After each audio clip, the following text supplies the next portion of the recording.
তো বেসিক্যালি হচ্ছে যখনই আমরা এখানে মানে কোনো কন্ট্রোলারের মধ্যে আমরা বেস কন্ট্রোলারকে এক্সটেন্ড করছি, এখানে যে বেস কন্ট্রোলার যেটা রয়েছে সেটা মেন পাতে রেখেছি এবং এখানে কী করেছি বেস কন্ট্রোলটাকে ডিফল্ট কন্ট্রোল হিসেবে রেখেছি এবং এখানে কী কী আমরা অ্যাক্সেস করছি মেন হচ্ছে আমরা এখানে পাথ রাখছি, মূলটা রাখছি ফাইল আপলোডিংয়ের জন্য। এবার এখানে বেসিক্যালি কী হচ্ছে এখানে মেন দুটো জিনিস আমাদের থাকছে। ফার্স্ট হচ্ছে আমাদের মডেল যেটা দিয়ে আমরা ডেটা অ্যাক্সেস করব, আর সেকেন্ড হচ্ছে আমাদের রিসোর্স মানে যেটা হচ্ছে ইউআরএল। ঠিক আছে, ইউআরএল।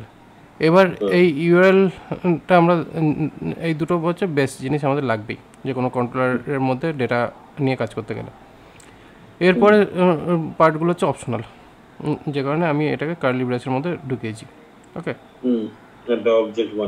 অবজেক্ট হিসাবে বানিয়েছি যাতে এটাকে কার্লি ব্রেসে রেখেছি, এটাকে অপশনাল রাখার জন্যই। এবার এর জন্য কি হচ্ছে টাইটেল রিসোর্স বলে রয়েছে। এবার এখানে অ্যাডমিন প্রিফিক্সটা আছে, মানে যেটা অ্যাডমিন পাথ বা ফোল্ডার বলতে পারো হোয়াটএভার। ঠিক আছে, তো এই অ্যাডমিন ভিউ পাথ বললেই মনে হয় ভালো হতো। ঠিক আছে, ভিউ প্রিফিক্স ঠিক আছে, জাস্ট এখানে চেঞ্জ করে দিলেই হয়ে যাবে কাজ, আর বেশি ঝামেলা নেই। তো এখানে এটা করে দিলাম ভিউ পাথ। তো ভিউ পাথ হচ্ছে আমাদের অ্যাডমিন। ঠিক আছে, মানে এই পুরো কন্ট্রোলারটা কোথায় বেসিক্যালি এক্সটেন্ড হচ্ছে সেটা হচ্ছে ভিউ পাথ। এবার যেই ভিউ পাথে আমরা দেখতে পাচ্ছি সেই ভিউ পাথে হচ্ছে অ্যাডমিন ফোল্ডার থেকে সমস্ত পাথ আমাদের নেবে। এবার তারপরে হচ্ছে as API by default false, মানে এপিআই হিসেবে বাই ডিফল্ট শো করাতে চাই না। তাহলে সেক্ষেত্রে কী হচ্ছে এখানে আমাদের এটা মানে ওই পুরো যেহেতু এটা কার্লি ব্রেস রয়েছে সে কারণে এটাকে অ্যাজ ব্ল্যাঙ্ক অবজেক্ট এখানে রাখা হচ্ছে। এবার তারপরে যেরকম যেরকম ভ্যালু আসবে সেই হিসেবে ভ্যালু আসবে। ওকে, এটা হলো ব্যাপার। স্টোরেজের ব্যাপারটা হচ্ছে কি এখানে আমরা স্টোরেজ পাথ হিসাবে আমরা পাবলিক আপলোড ফোল্ডারটাকেই রাখছি, সেখানে ওই পাথটা থাকছে। এবং এখানে বেসিক্যালি কী হচ্ছে এটা ডেট টাইম হিসাবে এবং ফাইলের যে এক্সটেনশন থাকছে সেই এক্সটেনশন অনুযায়ী এটাকে তুলে আনবে, তুলে এনে আপলোড করবে। এবার হচ্ছে কি ভিউ পাথ যেটা আমরা দেখাতে চাই, তো আমাদের এখানে ভিউ প্রিফিক্স যেটা আগের নাম ছিল সেটা অলরেডি রয়েছে ইনে ভেতরে, মানে ইন ক্লাসে, বাট শুধু আমরা ইনপুটের ক্ষেত্রে পাথটাকে পাথ বলে রেখেছি। তাহলে এখানে কী হচ্ছে আমাদের পাথটা কীরকম দাঁড়াচ্ছে, অ্যাকচুয়াল ব্যাপারটা হচ্ছে কি যেটা আমাদের প্রিফিক্স হবে, ঠিক আছে, মানে অ্যাকচুয়াল ফোল্ডার মাস্টার ফোল্ডার যেটা হবে, তারপরে আমরা এখানে যে রিসোর্সের যে নামটা দিয়েছি সেই রিসোর্সের নামে আমাদের ফোল্ডারটা আর একটা থাকবে, কারণ ওই ফোল্ডারের ভেতরেই অ্যাকচুয়ালি আমাদের 4টে করে ফাইল থাকছে ক্রুড অপারেশনের জন্য। ঠিক আছে, যার মধ্যে বেসিক্যালি আমাদের থাকছে কীরকম, প্রথমে একটা হচ্ছে লিস্ট, তারপরে ক্রিয়েট, এডিট অ্যান্ড ডিলিটের জন্য আশা করি তেমন কিছু থাকবে না। এবার ব্যাপারটা হচ্ছে কি আমরা প্রত্যেকটা ফাংশনসকে যখন আমরা কল করছি, মানে প্রথমত কী হচ্ছে ডাইরেক্টলি কল করলে ওটা কল হচ্ছিল না, ওটা বেসিক্যালি কী হচ্ছে as a call back inject হয়ে থাকছিল। এখানে বাইন্ড করতেই এটা কী হচ্ছে কল হচ্ছে কারেন্ট ফাংশনের সঙ্গে, এবং এখানে এটা কল হয়ে এইভাবে আমাদের কলিং অপশানগুলোকে প্রত্যেকটা কল করা হচ্ছে। এবার ঘটনাটা হচ্ছে কি প্রত্যেকটা ফাংশনের মধ্যে নিজস্ব একটা রেন্ডার মেথড এখানে ক্রিয়েট করা হয়েছে। ওকে, তো এখানে যে রেন্ডার মেথড যেটা ক্রিয়েট করা হয়েছে এই রেন্ডার মেথডের মধ্যে request, response, view and data, ঠিক আছে, ডেটাটাও এখানে আর একটা অপশানস রাখা হয়েছে অল্টারনেটিভ, যে আমরা চাইলে রেন্ডারের মধ্যেও মানে যখন আমরা রেন্ডার করাবো সেই রেন্ডার মুভমেন্টেও আমরা চাইলে এপিআই হিসেবে যাতে শো করাতে পারি, ইউজ করতে পারি, অথবা আমরা ওই যখনই আমরা পার্টিকুলার ওই ইউআরএলটাকে যখন শো করাবো তখনও যাতে আমরা কোয়েরির মধ্যে, মানে বেসিক্যালি মনে করো আমার এটাতে এইরকম রয়েছে, তো এখানে আমরা করতে পারি কি এখানে as API equal to true করে দিলাম, তাহলেই এটা এপিআইতে কনভার্ট হয়ে গেল। আচ্ছা, মানে বাই ডিফল্ট হয়তো এটা এপিআই ছিল না, যখনই অ্যাজ এপিআই ট্রু করে দিলাম সঙ্গে সঙ্গে ওটা এপিআইতে কনভার্ট হয়ে গেল। আচ্ছা, এই অপশানসটা দেওয়ার জন্য এই অপশানসটাকে দেওয়া হয়েছে, মানে ইউআরএলটা শো করার সঙ্গে সঙ্গে ওই সময় যাতে আমরা অ্যাজ এপিআই ট্রু করে এখানে আমরা ট্রুটাকে আনতে পারি। ওকে, এছাড়াও যদি এখানে অ্যাপ্লিকেশন জেসন পেছনে এরকম ব্যাপার যদি থাকে তাহলে সেটাও হতে পারে। তো এখানে যদি এপিআই ট্রু হয় তাহলে কী হবে, সেই ক্ষেত্রে ডেটা জেসন ট্রু হিসেবে শো করবে। আর না হলে কী হবে, রেন্ডার ভিউ, যেটা আমাদের রেন্ডার পাথ পাবো সেই হিসাবে রেন্ডার পাথে ভিউ হবে, আর যে ডেটাটা পাওয়া যাবে সেই ডেটাটা এখানে পাস হবে। ঠিক আছে, মানে যেটা আমাদের ওইখানে শো করছে সেই ডেটাটা আমাদের এখানে শো করবে। ওকে, এবার এখানে কী আছে, ওই ফাইল যদি এক্সিস্ট করে তাহলে ফাইলটাকে ডিলিট হবে। এখানে আরেকটা জিনিস আছে, সেটা আমি লাস্টে বলবো। এই স্ট্রিম এখানে একটা জিনিস করা আছে, খুব সুন্দর জিনিস করা আছে। ঠিক আছে, এবার এখানে কী আছে, লিস্ট, এখানে list, create, show, edit, save, update, delete, এই কটা ফাংশনস হচ্ছে আমাদের ক্রুড অপারেশনের জন্য মেনলি ইউজেবল। ঠিক আছে, লিস্টের মধ্যে অবশ্যই কী হচ্ছে, আমরা বাই ডিফল্ট এই রিকোয়েস্ট রেসপন্স পাঠিয়ে দেওয়া হচ্ছে, মানে রিকোয়েস্ট, এখানে রিকোয়েস্ট প্যারামিটার পাঠানো হচ্ছে, রেসপন্স প্যারামিটার পাঠানো হচ্ছে, যেটা কিনা আমাদের এই রেন্ডার, মানে আমাদের নিজস্ব রেন্ডার মেথডের মধ্যে যাচ্ছে। ঠিক আছে, এটা কিন্তু রেসপন্স ডট রেন্ডার মেথড না, এটা হচ্ছে নিজস্ব রেন্ডার মেথড। ঠিক আছে, চাইলে আমরা এটাকে ওভাররাইড করতে পারি, বাট এটা হচ্ছে নিজস্ব রেন্ডার মেথড। এবার এই নিজস্ব যে রেন্ডার মেথড তার মধ্যে এখানে যাচ্ছে, এবং পাথের মধ্যে কী হচ্ছে, ইন্ডেক্স বলে ফাইলকে প্রথমে খুঁজবে, যে পাথটা সেট হচ্ছে তার মধ্যে ইন্ডেক্স খুঁজবে। এবং অবশ্যই কী আছে, যেরকম আমাদের পাতে রিসোর্সের নাম থাকবে, ডেটা রেকর্ডসে যেরকম নাম থাকবে সেই হিসাবে রেকর্ডসগুলো সমস্ত পুট হবে, মানে এই মডেল থেকে যে ডেটাগুলো তুলবে সেই ডেটাগুলোকে এখানে ফেলবে। ওকে, এবং অবশ্যই টাইটেল ইনজেক্ট করবে, যেটা থাকবে রিসোর্স, যেটা নাম থাকবে সেই নাম দিয়ে লিস্ট শো করবে টাইটেলে। ক্রিয়েটের ক্ষেত্রে ক্রিয়েট পেজ, এখানে ক্রিয়েট পাথ তৈরি করছে। ওকে, এবং এটাও টাইটেল ক্রিয়েট দিয়ে দিচ্ছে। শো পাথের সময় শো পাথ, এবং এখানেও যা ডেটা দেওয়া সেটা দিয়ে এখানে সিঙ্গেল ডেটাকে শো করাবে। ঠিক আছে, একটা করে ডেটা এখানে শো করাচ্ছে। ওকে, তারপরে কি হচ্ছে, আচ্ছা, এইখানে রিসোর্সেসের মধ্যে থেকে এখানে একটা খুব সুন্দর জিনিস করেছে। বেসিক্যালি কী হচ্ছে, আমরা জেনারেলি রিসোর্সেসকে প্লুরাল নেমে লিখে থাকি। ঠিক আছে, রিসোর্সটাকে, তো এইখানে করেছে কি 0-1, মানে লাস্ট এসটাকে কেটে দেওয়ার জন্য এটা করেছে। ঠিক আছে, মানে ইউজার্স থাকলে ইউজার করে দেবে, সেই কারণে এই জিনিসটাকে করেছে ইউজার রেকর্ড বলে করবার জন্য। তো এবার ব্যাপারটা হচ্ছে কি, এই জিনিসটা এখানে করা হয়েছে, এবং এরপরে আমরা এখানে ডেটাটাকে এইভাবে সেট করা দিচ্ছি। এবং সেভ, অবশ্যই যখন ফাইল যদি থাকে তাহলে ফাইল সেভ হবে আপলোড ফোল্ডারে গিয়ে, এবং তারপরে সেই আপলোড ফোল্ডারে সেভ হওয়ার পরে তারপরে যথারীতি এটা মডেল ক্রিয়েট হবে, এবং মডেল ক্রিয়েট হওয়ার পরে ওখান থেকে যে আইডিটা বেরোবে সেই আইডিটাকে নিয়ে আমরা আবার এটাকে শো করাবো বা দেখাবো। ঠিক আছে, এবার সেটাকে আমরা যদি এপিআইতে শো করাতে চাই তাহলে এপিআই হিসেবে শো করবে, আর যদি আমরা মানে এপিআই না রাখি, মানে যদি এপিআই না থাকে তাহলে কী হবে, এটা রিডাইরেক্ট করে যাবে আমাদের মেন ইউআরএলের ক্ষেত্রে। ঠিক আছে, মেন ইউআরএলে আমাদের এটা রিডাইরেক্ট করে দেবে। এবার বেসিক্যালি কী আছে, এটা যখন যাবে না, এইখানে আমাদের আর একটা জিনিস আমরা করতে পারতাম, বাট সেটা পরে আপডেট করতে পারি, এখনকার দরকার নেই, যে ডেটা সেভড সাকসেসফুলি এরকমভাবে একটা প্লাস মেসেজ, যেটা কিনা ইউআইতে শো করাবার জন্য, ওটা পরবর্তীকালে ওটা আপডেট হবে। এখানে আপডেট হলে পরে ওই আপডেটেরও সেম ফান্ডা, যদি এপিআই ট্রু থাকে তাহলে এপিআইতে শো করাবে, আদারওয়াইজ রিডাইরেক্ট করবে লিস্ট পেজে। ঠিক আছে, ডিলিট হলে সেরকম এপিআই ট্রু থাকলে ডিলিটে মেসেজ দেবে, আর নাহলে লিস্টে ট্রু লিস্টে রিডাইরেক্ট করবে। এই হচ্ছে বেসিক্যালি ফান্ডা। এবার হচ্ছে কি, এখানে পুশ স্ট্রিম ডেটা, আর এইখানে স্ট্রিম বলে একটা ফাংশন।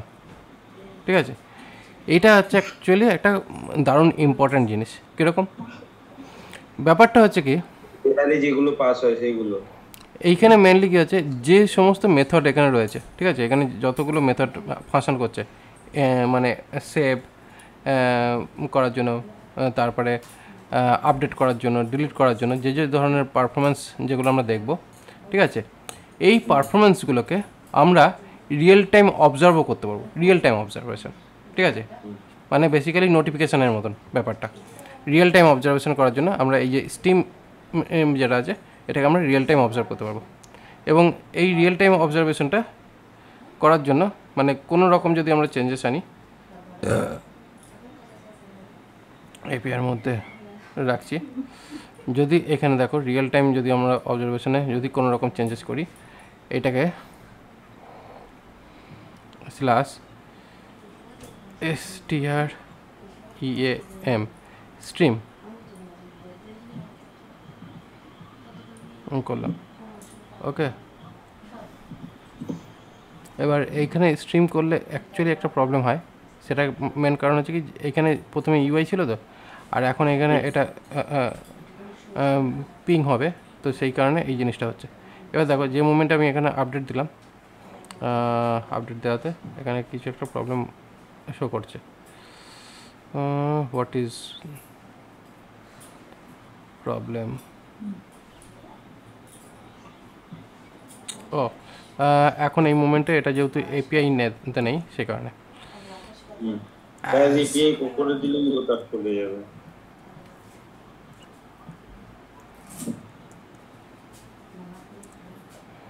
ঠিক আছে, অ্যাজ এপিআই করলাম। দেখো এখানে আমাদের দুবার আপডেট হয়েছে, তার একটা অলরেডি অপশানস এসেছে। ফার্স্টে যে আপডেটটা আছে তারও নোটিফিকেশান আসছে, এটারও নোটিফিকেশান আসছে, আর এছাড়াও অল টাইম 2 সেকেন্ড অন্তর অন্তর একটা পিং মারছে। ঠিক আছে, তো এটা হচ্ছে আমাদের ওই যে রিয়েল টাইম যে SMS সার্ভিস নেওয়া হয় না, পুশ নোটিফিকেশান সার্ভিস, সে পুশ নোটিফিকেশান সার্ভিস হয়ে গেছে এটা। আচ্ছা, এটা হয়ে গেছে পুশ নোটিফিকেশান সার্ভিস। সার্ভিস দিয়ে সমস্ত কিছু হ্যান্ডেল করা যাবে। হ্যাঁ, দেখো আর একবার পুশ নোটিফিকেশান এসে গেল।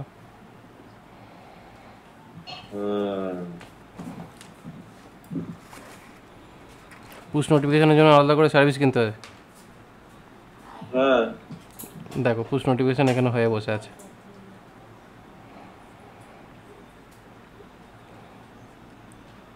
কতটা অ্যাডভান্স লেভেলের ফ্রেমওয়ার্ক।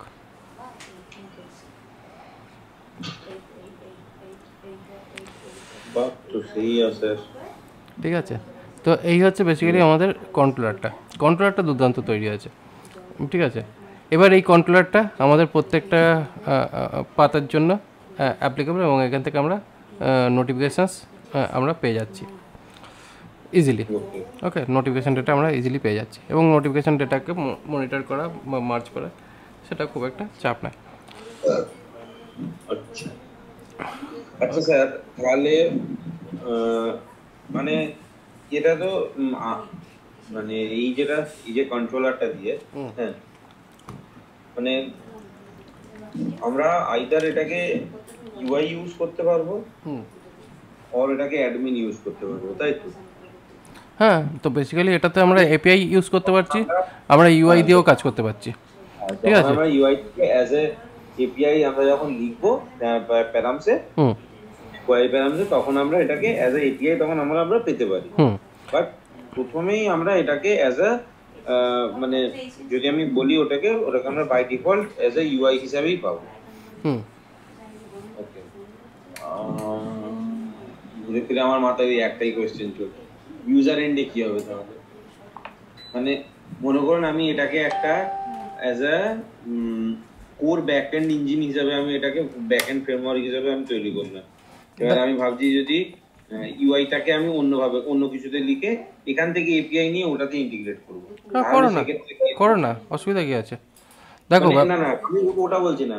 অ্যাডমিন আপনি যেটা আমরা যেটা বানাচ্ছি, আমরা এই অ্যাডমিন পোর্টালটা ইউজ করব, এই এপিআই গুলো ইউজ করব, কিন্তু ইউজার এন্ডের ফ্রন্ট এন্ডটা আমি অন্য কোনো কিছুতে লিখবো, মানে এটাতে লিখবো না, আমি অন্য কিছুতে লিখবো। তাহলে কি এপিআইটা আমি ইন্টিগ্রেট করতে পারবো সেক্ষেত্রে? আমরা এপিআই, হ্যাঁ, কেন করতে পারবো না? এটাকে তো এপিআই ভার্সনটাই তো দেওয়া হয়েছে যাতে কিনা ইউজ করা যায় যে কোনো জায়গাতে। আচ্ছা, মানে তাহলে আমার কাছে প্রশ্ন, তাহলে আমি যেটাকে এপিআই বানাবো কি করে? মানে যেটা নর্মালি আমি ইয়ামেল দিয়ে যেটা নর্মালি আমি করে থাকি বেসিক্যালি, যেটা ইয়ামেল জেনারেট করে সেটা থেকে সোয়াগার দিয়ে ওখান থেকে যেরকম আমি নর্মালি যেটা হয় আর কি, ইয়ামেল দিয়ে সেখান থেকে এপিআই কন্ট্রোলারকে অ্যাক্সেস করা, সেটা কি করা হবে স্যার এটাকে?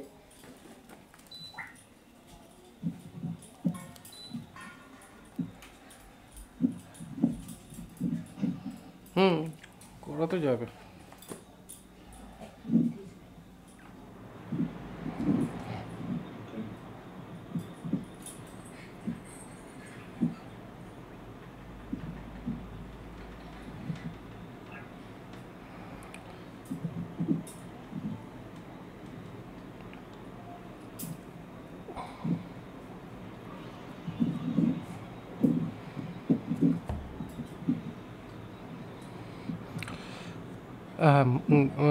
এইখানে দেখো বেসিক্যালি এখানে যখনই আমরা এই এপিআইতে কাজ করছি তখন এপিআই হিসেবে এটা যখন অ্যাজ এপিআই যখন ট্রু হয়ে যাচ্ছে তখন অটোমেটিক্যালি আমরা এটাকে এপিআই হিসেবে পেয়ে যাব, ঠিক আছে। কিন্তু যখনই আমরা এইটাকে নিয়ে এর মধ্যে আর এপিআইতে যখন আমরা ডেটা পেয়ে যাচ্ছি তখন তো আমরা এখানে এপিআইয়ের পুরো কোড অপারেশন আমরা এপিআই থেকেই করতে পারবো। এটার মধ্যে কোনো আপাতত কোনো সিকিউরিটি এই মুভমেন্টে লাগানো নেই। যখন এর মধ্যে সিকিউরিটি লাগানো হবে তখন এটা প্রবলেম হবে। এই মুভমেন্টে এতে কোনো সিকিউরিটি নেই এই কন্ট্রোলারটার মধ্যে, ঠিক আছে। এটার মধ্যে কোনো আপাতত কোনো সিকিউরিটি নেই, সে কারণে এটা ফ্রন্ট এন্ড ব্যাক এন্ড সব জায়গাতেই এটা কাজ করবে এই মুভমেন্টে। এই পারপাসেই আমি ওই প্যারামিটারগুলো মাথায় রেখে আমি আপনাকে বললাম। এই সিকিউরিটির পারপাসটাকে মাথায় রেখে বললে সিকিউরিটি পারপাসটা এখনও আমরা এখানে ডেভেলপ করিনি। ওকে, এবার সিকিউরিটি পারপাসটা যখন ডেভেলপ করব তখন এটা আর একটু চেঞ্জ হবে এই মডেলটা। এখনও এটার মধ্যে কোনো সিকিউরিটি অ্যাক্সেসিং প্রসেস এর মধ্যে নেই। এবার ব্যাপারটা হচ্ছে এইখানে যে কন্ট্রোলারগুলোকে আমরা যে চেঞ্জ করেছি, ঠিক আছে, এইখানে পুরো কন্ট্রোলারগুলো যে হিসাবে চেঞ্জ করেছি, এবার এই কন্ট্রোলার চেঞ্জিংয়ের পরে এটা যেহেতু ট্রু করে আমাকে এপিআইতে শো করানোর, তো আমি এটাকে শো করেছি। এবার ব্যাপারটা হচ্ছে কি, এবার এই যে এপিআইটা এখানে এই যে রাউটসের যে পার্টটা, এর যে বেশ এই যে কন্ট্রোলারের যে পার্টটা, এখানে যে রাউটারের যে পার্টটা, এই রাউটারের পার্টটা অ্যাকচুয়ালি কী হয়েছে আমাদের এইখানে রাউটস বলে আমরা এখানে রেজিস্টার রাউটস বলে এখানে একটা অপশান দিয়েছি, এবং এখানে কী আছে আমরা রাউটার অবজেক্ট এখানে পাস করাচ্ছি, ঠিক আছে। রাউটার অবজেক্ট, তারপরে প্রিফিক্স বলে আমরা এখানে প্রিফিক্স সেট করতে পারি, অথবা প্রিফিক্স না সেট করলে দরকার নেই।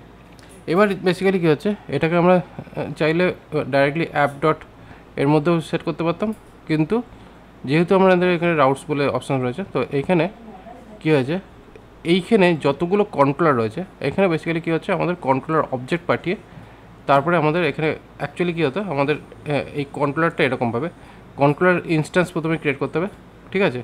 তারপরে যে রাউটার অবজেক্ট যেটা রয়েছে সেই রাউটার অবজেক্টটাকে এখানে পাস করাতে হতো, ঠিক আছে। রাউট বলে যে অবজেক্টটা ছিল সেটাকে আমাদের এইখানে পাস করাতে হতো user controller dot register route বলে, ঠিক আছে। এই পার্টিকুলার লাইনটা অ্যাকচুয়ালি আমাদের দরকার ছিল। এবার এই যে জিনিসটা যেটা দরকার ছিল এইটাকে আমি করেছি কি, এখানে একটা কন্ট্রোলার্স অবজেক্ট বলে এখানে প্রত্যেকটা অবজেক্টকে একটা অ্যারেতে ইনিশিয়ালাইজ করেছি, ঠিক আছে। ইনিশিয়ালাইজ করে এখানে কন্ট্রোলার্স রাউটার বলে সেই অবজেক্টটা এখানে পাঠিয়ে দিয়েছি, অবজেক্ট সেটটাকে পাঠিয়ে দিয়েছি, এবং এখানে ইউটিল বলে একটা হেল্পার ফাংশন বানিয়েছি, যেখানে ওই কন্ট্রোলার্সগুলো যেগুলো আসছে সেই কন্ট্রোলার্সগুলো আসার পরে এখানে এক্সপ্রেস রাউটার এখানে অ্যাটাচ করে এখানে রাউটার অবজেক্ট নিয়েছি। এবার কী হচ্ছে, প্রত্যেকটা যে অবজেক্ট এখানে যে পুশ হয়েছে সেই প্রত্যেকটা অবজেক্টের মধ্যে রেজিস্টার রাউটস বলে ফাংশনটাকে পাচ্ছে, এবং তার মধ্যে এই রাউটার অবজেক্টটা যাচ্ছে, এবং সেই রাউটারটা মাইগ্রেট হয়ে এই রাউটারটা এখানে আবার রিটার্ন করছে, এবং রিটার্ন করে এইখানে এই ডিফল্ট করে এই রাউটার কন্ট্রোলার এটা আউটপুটে আসছে, এবং সেই রাউটার কন্ট্রোলারটাই এইখানে অ্যাটাচ হয়েছে, এবং অ্যাটাচ হয়ে এইখানে এপিআই হিসেবে কন্ট্রোলার কানেক্ট হচ্ছে, ঠিক আছে। এই হচ্ছে বেসিক্যালি আলটিমেট পুরো সাইকেলটা যেটা কাজ করছে। তো এই কারণের জন্য এই যে পার্টিকুলার যে ফেজটা এই ফেজটাকেও একটু চেঞ্জ করতে হয়েছে এখানে, এবং এইখানে প্রত্যেকটা যত মডিউল আছে মানে এপিআইয়ের জন্য যতগুলো মডিউল বানানো হয়েছে সমস্ত মডিউলকে এইভাবে আমরা এখানে অ্যাজ অবজেক্ট পুশ করে দিয়ে কন্ট্রোলার রাউটার বলে আমরা এখানে সেট করতে পারছি। অ্যাডমিনের ক্ষেত্রেও আমরা তাই করব, এবার ইন্ডেক্সের ক্ষেত্রে মানে ফ্রন্ট এন্ডের ক্ষেত্রে আমরা অন্য মেথোডোলজি অ্যাপ্লাই করতে পারি। সেখানে যেহেতু আমাদের মানে ইচ্ছা মতন পেজ হবে, ঠিক আছে। যদি অর্গানাইজড পেজ হয় তাহলে আমরা এই কন্ট্রোলারের হেল্প নিতে পারি, কিন্তু অর্গানাইজড যদি না হয় তাহলে সেক্ষেত্রে আমরা আমাদের ইচ্ছা মতন, কারণ মনে করো আমাদের হোম পেজ লাগছে, অ্যাবাউট পেজ লাগছে, কাস্টমাইজ কিছু ওয়েতে ইউজ করতে হচ্ছে, তখন সেই পার্টটাকে আমরা অন্য কাস্টমাইজ ওয়েতে যাব যেটা নর্মাল কাস্টমাইজেশন হয়, সেখানে আমরা কমপ্লিকেটেড প্রসেস ইউজ করব না, কারণ এখানে বেসিক্যালি কী হচ্ছে, কমপ্লিকেটেড নয়, এটা এটা ডেফিনেটলি সিম্পলিফাই করা আছে, বাট এইখানে যে কন্ট্রোলার যে আর্কিটেকচারটা রয়েছে সেই আর্কিটেকচারটাকে আমরা ইউজ করব না। ওকে, এখানে আমরা সিম্পলিফাই প্রসেসে আমরা যেতে পারি চাইলে, এইরকম সিম্পলিফাই যেটা প্রসেস আছে সেটাও আমরা চাইলে ইউজ করতে পারি। কারণ বেসিক্যালি দেখো এখানে মেনলি কী হচ্ছে, আমাদের অপশান ক্লোজ করা নয়, এখানে অপশান ওপেন রাখার চেষ্টাটাই আমাদের করতে হবে। হ্যাঁ, আমরা একটা বেটার আর্কিটেকচার ডেফিনেটলি প্রোভাইড করব, কিন্তু বাই চান্স কেউ যদি এই বেটার আর্কিটেকচারটাকে ফলো না করতে পারে, তাহলে সে কি কাজ করবে না আমাদের ফ্রেমওয়ার্কটার সঙ্গে? তারাও যাতে কাজ করতে পারে সেইভাবেই আমাদের জিনিসটাকে ওপেন রাখতে হবে, ঠিক আছে? যত রকমভাবে ওপেন রাখা যায় সমস্ত রকমভাবেই ওপেন রাখতে হবে, আবার তার সঙ্গে স্ট্রাকচারও প্রোভাইড করতে হবে। এবার স্ট্রাকচার প্রোভাইড করলে কী হচ্ছে, প্রথম বুঝতে অসুবিধা হবে, কিন্তু তারপরে যখন একবার জিনিসটার সঙ্গে সেট আপ খাইয়ে নেবে, খাপ খেয়ে যাবে, তখন কিন্তু কাজটা করতে অনেকটা ইজি হয়ে যাবে। এটা হচ্ছে অ্যাকচুয়ালি সফটওয়্যার ডেভেলপমেন্টের প্রসেস। এবার সফটওয়্যার ডেভেলপমেন্টে কখনো কোনো অপশানসকে অফ করে দিতে নেই, অপশানস ওপেন রাখতে হয়, কিন্তু তার সঙ্গে স্ট্রাকচারও বিল্ড করতে হয় প্রপারলি, যাতে কিনা কাজ ভালো হয়। বড়দি ফোন করেছিল, কল করতে পারো। কল করে বলেছিল তো, জানি না, এই তো এই সময় কল করছে।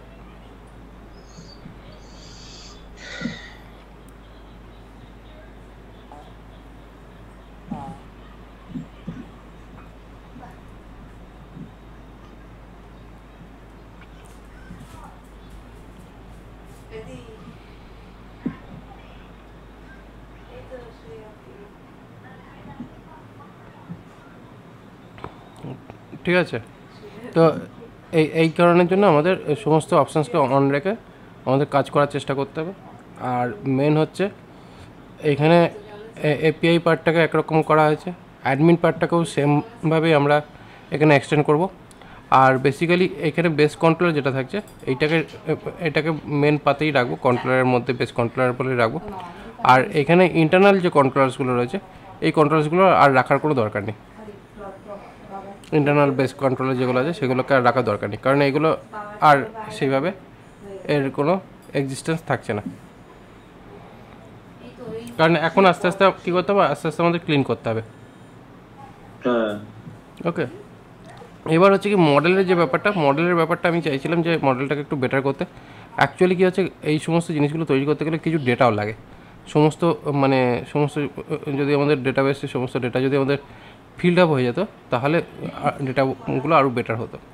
এখানে যেমন কী হয়েছে, এখানে টেবিল আমরা ক্রিয়েট করছি, টেবিল ক্রিয়েট করার সঙ্গে সঙ্গে এখানে কী হচ্ছে, আমরা এই যে ডেটা ভ্যালিডেশন, যে আমাদের যে ডেটাটা ঢুকছে সেই ডেটাটা অ্যাকচুয়ালি ঠিকঠাক আছে কি না, মানে আমরা যেটা চাইছি সেটা সেই ডেটাটাই আসছে কিনা, সেই ডেটা ভ্যালিডেশনের জন্য এখানে ভ্যালিডেট স্কিমা বলে একটা অপশন রয়েছে, এবং তার জন্য আমরা এখানে একটা প্যাকেজ ইউজ করছি জট বলে একটা প্যাকেজ রয়েছে।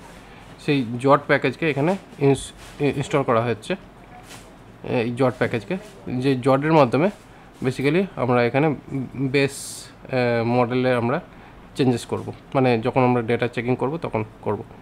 এবার এখানে বেসিক্যালি কী হচ্ছে, যখনই একটা এপিআই এখানে ইউজ হচ্ছে, মানে বেসিক্যালি কী হচ্ছে, এখানে হুক ব্যবহার করা হচ্ছে। এই হুকটা খুব দুর্দান্ত কাজের জন্য। যখনই কোনো ডেটা পুট হবে তার আগে ও ডেটা ভ্যালিডেট করবে, এটা একটা ব্যাপার আছে, ডেটা ভ্যালিড কিনা ওটা চেক করতে পারে। তারপরে মেন হচ্ছে কি, যে ভ্যালিডেট ডেটা যদি হয় সেটাকে পাঠানোর আগে, মানে মেন ডেটাবেসে পাঠানোর আগে প্রথমেই কি করবে, ওই ডেটাটাকে এখানে পুট করে দেখে নেবে, এই ডেটাটাকে পুট করে দেখে নেবে যে ডেটাটা ঠিকঠাক পুট হয়েছে কিনা। ঠিক আছে, ওকে, ডেটাটা ঠিকঠাক করে পুট হয়েছে কিনা সেটা আগে দেখে নেবে, এবং সেই ডেটাটা ডেটাটা পুট হয়েছে কিনা সেটা দেখবে না। এখানে বেসিক্যালি হচ্ছে এটা কি, এই যে বিফোর ক্রিয়েট, এখানে ওই যে ক্রিয়েট অ্যাড, আপডেটেড অ্যাড, এটা বেসিক্যালি কী হতো, ব্ল্যাঙ্ক ছিল না আগে এই ফিল্ডগুলো, ক্রিয়েটেড ডেটা আপডেটেড ব্ল্যাঙ্ক যেত না,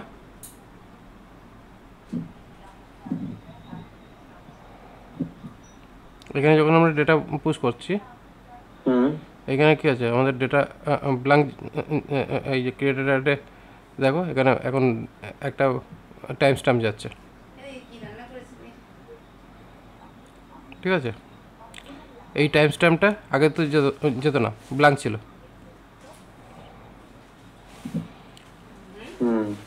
এবার এই যে ডেটাটা, এই ডেটাটা আপডেট হচ্ছে যখন এই যে আপডেট ডেটা দিচ্ছি তখন এখানে এই ডেটাটা আপডেট হচ্ছে, ঠিক আছে, অটোমেটিক্যালি বিফোর আপডেট। এইগুলো এটাকে বলা হয় হুক। হুক বেসিক্যালি কী হয়, আমরা কোনো ফাংশনসকে চালানোর আগে বা কোনো ফাংশনসকে চালানোর পরে মানে আমরা এরকম হুক ইউজ করতে পারি, যে হুকের মাধ্যমে কী হচ্ছে ওই ফাংশনসটা এক্সিকিউট হওয়ার আগে, মানে ওই পার্টিকুলার এক্স্যাক্ট কাজটা এক্সিকিউট হওয়ার আগে বা পরে কীভাবে বিহেভ করবে সেই ফাংশনালিটিটা এখানে ডিফাইন করে দেওয়া হয়েছে, এবং সেই ডিফাইন অনুযায়ী এখানে তার ব্যাক এন্ডে কাজ হচ্ছে, ঠিক আছে। এবার এরপরে কী হচ্ছে, এখানে বেস মডেল দিয়ে এখানে পোস্টের যদি ডেটাটা আমার থাকতো তাহলে কী হতো, এখানে হ্যাজ মেনি এই বলে আমরা মানে একটা ইউজার কতগুলো পোস্ট বা কতগুলো পেজ বা কতগুলো প্রোডাক্ট সাবমিট করেছে তার ডিটেলসগুলো আমরা পেতাম। এইভাবে আমরা একটা প্রসেস বানাবার চেষ্টা করছিলাম, মানে আমার এটা একটা প্ল্যানিং ছিল। এবার এর জন্য মেনলি আমাকে পোস্টের যে ডেটা টাইপসটা সেটা আমাকে ঠিক করে সেট করার দরকার আছে, কারণ এই বেস মডেলের জন্য আমাকে আরও ডেটা লাগবে, এবং অবশ্যই তার সঙ্গে সঙ্গে এখানে কিছু এখানে যে ডেটাবেসের যে স্ট্রাকচার সেটাও চেঞ্জ হবে। যেমন এখানে টেবিলে প্রোডাক্টের নেম হবে না, এটা হবে টাইটেল, ডেসক্রিপশান, এইভাবে কিছু কিছু জিনিস চেঞ্জ করতে হবে, যেটা কিনা অ্যাকচুয়ালি স্ট্যান্ডার্ড নেম যেগুলো হয় ইন জেনারেল, বুঝলে? হ্যাঁ স্যার। এবার ব্যাপার হচ্ছে কি, এই যে জিনিসগুলো যেগুলো বোঝা গেল বা বললাম, এবার এর জন্য ডকুমেন্টেশন করতে হবে। ডকুমেন্টেশনের জন্য একটা ওপেন সোর্স ডকুমেন্টেশন লাইসেন্স পেয়েছি, ডকুরাস, docurass.io, যে আমরা যে যত রকমের ডকুমেন্টেশন যে সিস্টেম পাই এই এর মধ্যেই জেনারেলি লেখা হয়ে থাকে, মানে এই হচ্ছে ডকুমেন্টেশনের প্রসেস, জেনারেলি লেখা হয় পিডিএফ ফাইলে, ঠিক আছে, পিডিএফ ফাইলে লেখা হয়। এখানে এটা একটা আলাদা প্রজেক্ট থাকে। এবার এই প্রজেক্টের মধ্যে এই যে এইরকম হচ্ছে স্ট্রাকচারটা, এখানে হচ্ছে মাই ওয়েবসাইট মানে ডকুরাসের ওয়েবসাইট, এখানে হচ্ছে প্রজেক্টের ডকুরাস কনফিগারেশন, এবার এইখানে থাকছে সোর্সের মধ্যে পুরো সিএসএস পিএসএস ডিজাইন ফিজাইন। এবার এইখানে হচ্ছে বেসিক্যালি যতগুলো আমরা ডকুমেন্টেশন ডক্সগুলো লিখবো সেই ডক্সের পুরো ডিটেলসটা এইখানে থাকছে, ডক্স 1, ডক্স 2, ডক্স 3, এইভাবে সমস্ত পেজেস থাকছে যেগুলো সেট আপ হবে, ঠিক আছে। এবং এখানে ব্লগস মানে আর্টিকেল সেকশনস হিসাবে রাখছে। যাই হোক, বেসিক্যালি এই হচ্ছে ডকুরাসের ব্যাপার। এবার এই হচ্ছে স্ট্রাকচার, ফোল্ডার স্ট্রাকচার, এবং এইখানে এই যে ডকুরাস যেটা আছে এই ডকুরাসকে অ্যাপ্লাই করে আমরা ডকুমেন্টেশনস লিখে এটা আমরা গিটহাবে পাবলিশ করতে পারি ইনিশিয়ালি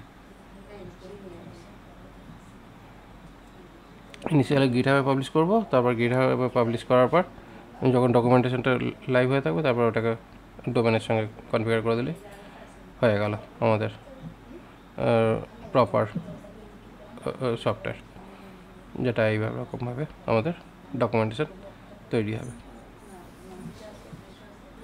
বুঝলে?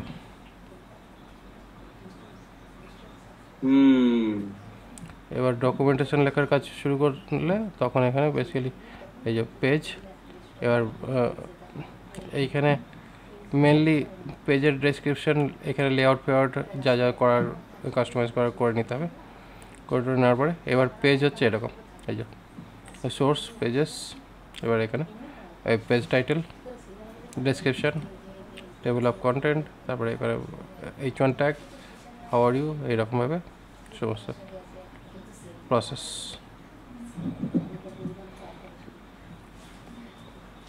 হ্যাঁ, তারপরে হচ্ছে এই যে ব্লগের জন্য ব্লগের সেকশন,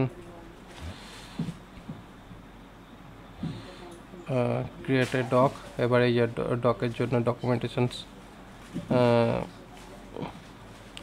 যে স্টেজটা সেটা এখানে দেখতে হবে। এবার এগুলো দেখে দেখে এবার ঠিকঠাক করতে হবে কীভাবে কি হয়, কি হ্যাঁ, স্ট্রাকচারে লেখা আছে। ডকুমেন্টেশন করতে হবে আর লিখতে হবে। এখানে ডকুমেন্টেশন মেন ব্যাপার হচ্ছে, এখানে ডকুমেন্টেশনটা পড়ে আমাদের প্রজেক্টটা ক্রিয়েট করে নিতে হবে। ওই যেমন রিঅ্যাক্টের প্রজেক্ট ক্রিয়েট করে কাজ করা হয় সেরকম টাইপের এর প্রজেক্টটা ক্রিয়েট করে এবার এর এই যে সাইড বার অপশান, এই সাইড বার অপশান থেকে সাইড বার বানিয়ে নিতে হবে। সাইড বার ডট জেএস, এখানে সাইড বারগুলোকে সেট করে দিতে হবে। সেট করে দিয়ে পুরো ডকুমেন্টেশন সাইড বার সেট হয়ে গেল। তারপরে এই হচ্ছে ব্যাপার। এবার তারপরে অটো জেনারেশন কী দিয়েছে দেখতে হবে। অ্যাকচুয়ালি মেন হচ্ছে এইটাকে ইউজ করেই ডকুমেন্টেশনসটা ইজিলি লেখা যাবে, যেটা কিনা ওয়েবসাইট ফরম্যাটে শো করবে, এই প্রপার এরকম যে ফরম্যাটটা রয়েছে।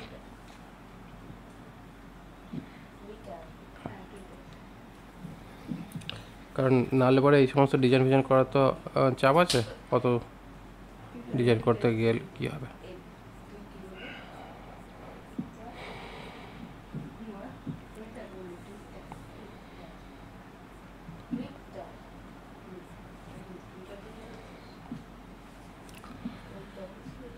ঠিক আছে, বাপরে বাপ, বাপরে বাপ। বহুত কি। আর ডেভেলপমেন্ট মানেই হচ্ছে ঝামেলা জিনিস। এই যে একজন ডেভেলপমেন্টে খেপে গিয়ে আমার কী অবস্থা।